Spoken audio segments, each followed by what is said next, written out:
Bonjour à toutes et à tous et bienvenue pour la question Raptors du jour. En ce lundi 13 juin, nous poursuivons notre série spéciale draft et on va rentrer maintenant dans l'analyse de profils qui ont été mis à l'essai par les Raptors, qui ont workout comme on dit avec les Raptors.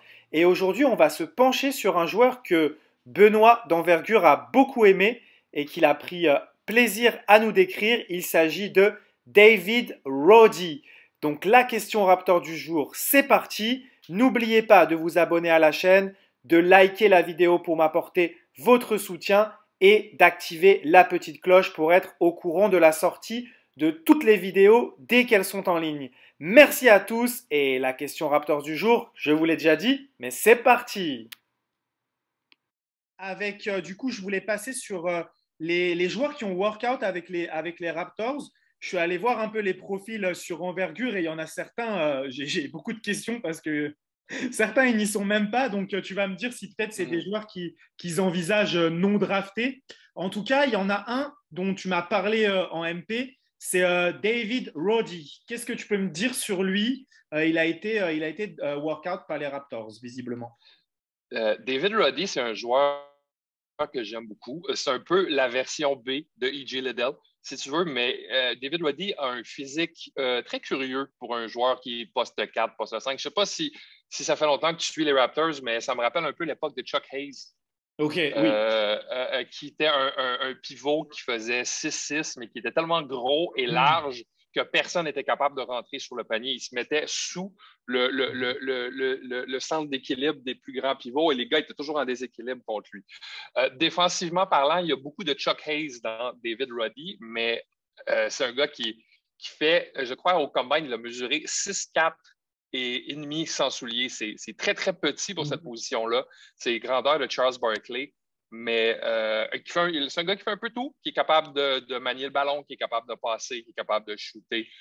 C'est pas un grand joueur, c'est pas un joueur qui a une créativité en situation d'un contre un, mais c'est un joueur qui s'insère dans une rotation, genre demain matin, et qui rend ton équipe meilleure. C'est un joueur qui est un peu plus vieux aussi, j'ai pas son âge sous les yeux, mais on a aussi une belle envergure à 6 et 11 et demi. Yeah. J'avais 21 ans sur le screenshot que j'ai Il, pris. il fait 260 livres, donc c'est quoi ça, en France, c'est 120 kilos? Ouais, j'ai toujours du mal avec les conversions livres. Ah oui, C'est à peu il est près la fait, moitié et tu ajoutes un petit peu, c'est ça, si je me trompe pas. ouais, à peu près. Il fait environ la taille d'un joueur de football américain. Ouais, c'est ça, gros physique. Moi, j'aime beaucoup. Je trouve que c'est très logique aussi pour les Raptors d'aller pour un joueur de même, vu la configuration qu'ils ont présentement, puis justement les besoins qu'ils ont. C'est un joueur qui peut défendre le cercle dans certaines situations aussi. Un défenseur de cercle universel qui défend contre tout le monde, ça, on draft ça dans le top 5. Mais un gars Mhm. situationnel comme David Roddy, ça peut se trouver à 33. Moi, je l'avais pendant très longtemps au premier tour, mais ça se peut très bien qu'il tombe à 33. C'est tout pour aujourd'hui. Merci à tous d'avoir suivi la question Raptors du jour. On remercie également Ben pour son expertise et on le remercie d'être avec nous pendant toutes les 2 semaines avant la draft. Vous allez voir, les échanges ont été vraiment excellents et vraiment plein d'informations. Ça arrive dans les jours à venir. On va vous en envoyer plein de toute façon.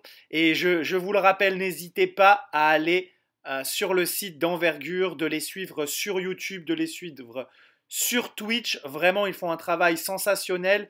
Et pour être prêt pour tout savoir sur la draft, c'est the place to be. En attendant, je vous dis merci encore de nous avoir suivis et on se retrouve dès demain. En attendant, comme on dit toujours, let's go Raptors!